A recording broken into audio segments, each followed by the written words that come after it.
Bienvenidos estudiantes y profesores. Mi nombre es Dayana de la Caridad Ferrer Vega y soy profesora de la carrera Licenciatura en Educación Química Industrial, que se imparte en la Facultad de Educación en Ciencias Técnicas de la Universidad de Ciencias Pedagógicas Enrique José Barona. Conocer la cantidad de cada uno de los materiales que intervienen en un proceso determinado resulta un aspecto importante dentro del trabajo de la industria química. El diseño y la evaluación de equipos se pueden citar como ejemplos de lo expuesto anteriormente.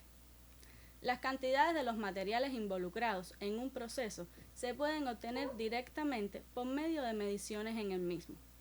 Pero ello no es siempre posible, pues no en todos los puntos de un proceso hay posibilidades de realizar una medición de flujo o tomar una muestra para conocer la composición de la corriente en cuestión.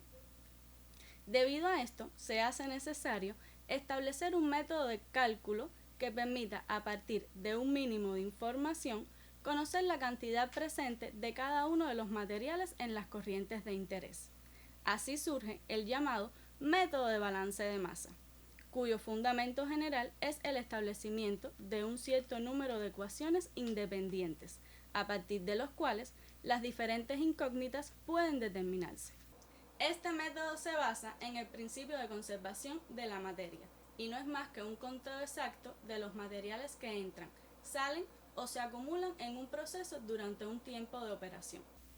Los fines que se persiguen en este tema son el de conocer el método del balance de masa y su aplicación a los cálculos en los diferentes procesos industriales, donde se presentan transformaciones físicas y químicas.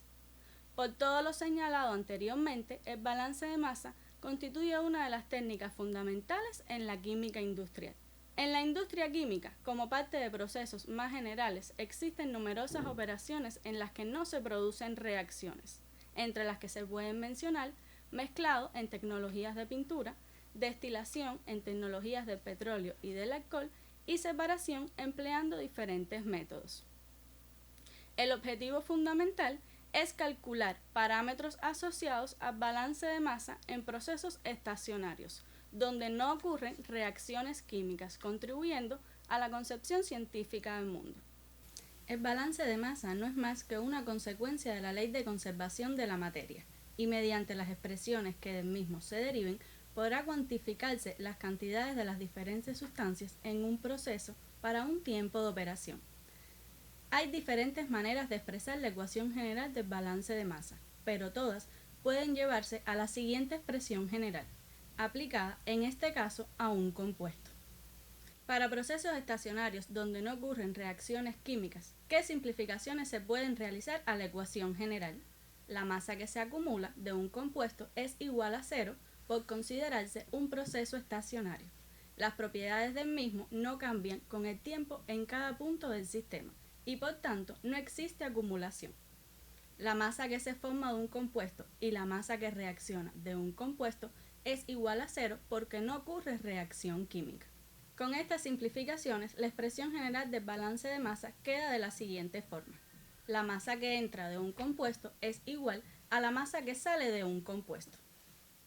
Entre los objetivos más importantes del balance de masa se tienen: si las corrientes que entran y salen de un proceso dado pueden medirse y analizar su composición, el objetivo del balance de masa es solo comprobar la medición realizada. Si en el proceso hay corrientes donde resulta imposible o no económico realizar la medición directa del flujo o de la composición de la corriente y se encuentra con un mínimo de datos necesarios de las restantes corrientes, con las técnicas del balance de masa se puede obtener la información sobre los parámetros no conocidos. En caso de procesos perspectivos, el balance de masa puede servir para contribuir al diseño de equipos o evaluar la economía de dichos procesos. Un aspecto importante para aplicar la técnica del balance de masa es poseer un esquema lógico y ordenado para abordar la solución del problema, o sea, elaborar un programa de análisis.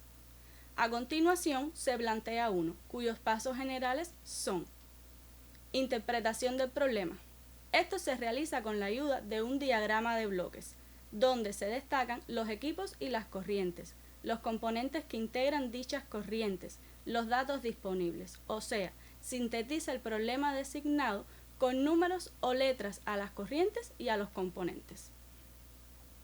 Selección de una base de cálculo adecuada. La base de cálculo es un factor de escala. Veamos el siguiente ejemplo. Si en la solución del balance se determina que en un punto del sistema circulan 20 kilogramos por minutos de amoníaco, ¿cuántos kilogramos circularán en una hora? Estableciendo una relación de proporcionalidad con la base de cálculos, se determina que la masa es de 1200 kilogramos. Esto tiene dos objetivos: hacer los cálculos más sencillos y resolver problemas que aparentemente no tienen solución. La mayoría de los problemas requieren de una buena elección de la base de cálculo, pues esto puede simplificarlos. Pero es importante destacar que en la solución de un problema solo puede establecerse una base de cálculos, pues las respuestas serán incorrectas si la obtención de los valores de las diferentes incógnitas fueran diferentes para la base de cálculo escogida. Entre las bases de cálculo más convenientes se tiene tomar el flujo o cantidad de una de las corrientes que entra o sale del proceso, seleccionando aquella en la que se disponga de la mayor cantidad de información. Tomar el flujo de un componente inerte o elemento de correlación, que es aquel cuya masa no varía al someterse al proceso. Otro de los pasos es la determinación de los grados de libertad del proceso a través de la diferencia del número de ecuaciones linealmente independientes y del número de incógnitas. Para el caso en el que el grado de libertad es igual a 0, el sistema es perfectamente soluble. ¿A qué conclusión se llega si el grado de libertad es mayor que 0? Si el grado de libertad es menor que 0, ¿qué implica para este sistema? Implicaría que faltan datos para determinar la solución. Mientras que los grados de libertad sean mayor que 0, no tiene solución el problema. El número de ecuaciones linealmente independientes es igual al número de componentes más el número de ecuaciones restrictivas por composición más el número de ecuaciones restrictivas especiales. El número de ecuaciones restrictivas por composición son la cantidad de corrientes indefinidas que tiene el sistema. El número de ecuaciones restrictivas especiales son las relaciones de variables que se presentan en el sistema. Solución numérica del problema. Una vez determinado que el sistema tiene solución, se seleccionan las ecuaciones a emplear, se establece el orden de cálculo y se obtienen los valores numéricos deseados. Si se estima conveniente, se puede realizar la comprobación de los resultados. Vamos a resumir lo estudiado para estos sistemas en un problema resuelto que plantea lo siguiente. Una mezcla de etanol y agua se alimenta a una columna de destilación, de manera que el 10% del etanol alimentado sale en la corriente de fondo. Calcula el flujo y composición de la corriente 3. Comenzamos con la interpretación de los datos, donde el sistema está formado por dos componentes, el agua representado con la letra A y el etanol representado con la letra E. 1, 2 y 3 son las corrientes de entrada y de salida conteniendo los componentes A y E. Es la composición del componente E en la corriente 1. Es la composición del componente A en la corriente 1. Una vez interpretado el problema, es necesario calcular los grados de libertad. ¿Cuántas incógnitas están presentes en el proceso? Flujos de las corrientes 1, 2 y 3 y las composiciones de los componentes A y E en la corriente 3, por lo que tenemos 5 incógnitas. ¿Cómo determinar el número de ecuaciones linealmente independientes? ¿Cuántas ecuaciones propias tiene el sistema? Presenta dos componentes.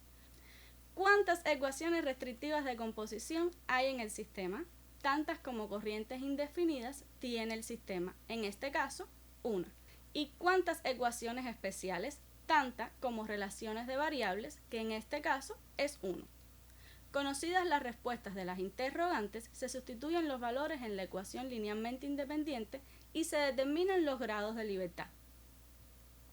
Como los grados de libertad son menor que 0, podemos plantear que faltan datos para determinar la solución, pues el número de incógnitas es mayor que el número de ecuaciones. Y como no se ha seleccionado ninguna base de cálculos y no se conoce ningún valor del flujo de las corrientes, esto da la posibilidad de tomar como base de cálculo un flujo másico de una de las corrientes, lo que eliminaría una incógnita, reduciendo los grados de libertad a cero y haciendo posible la solución. Se establece una base de cálculo de 100 kilogramos por hora de la corriente 1. Luego se determina la ecuación de balance de masa total sustentada en la expresión general del balance de masa sin reacción. Y las ecuaciones de balance de masa por componentes para el etanol y para el agua son: a cada ecuación de balance se le denota con un número romano para facilitar los cálculos, y se pasa a resolver el sistema despejando el flujo de la corriente 2 en la ecuación 5, y el resultado se sustituye en la ecuación 1. Posteriormente se sustituyen los valores de los flujos de las corrientes 2 y 3 en la ecuación 3, y el resultado obtenido se sustituye en la ecuación 4, obteniendo así la solución problemática del ejercicio. A modo de conclusión, en este audiovisual hemos aplicado la expresión general del balance de masa, lo que permite realizar esta técnica en procesos donde no ocurren reacciones químicas, aspecto de suma importancia en la industria química.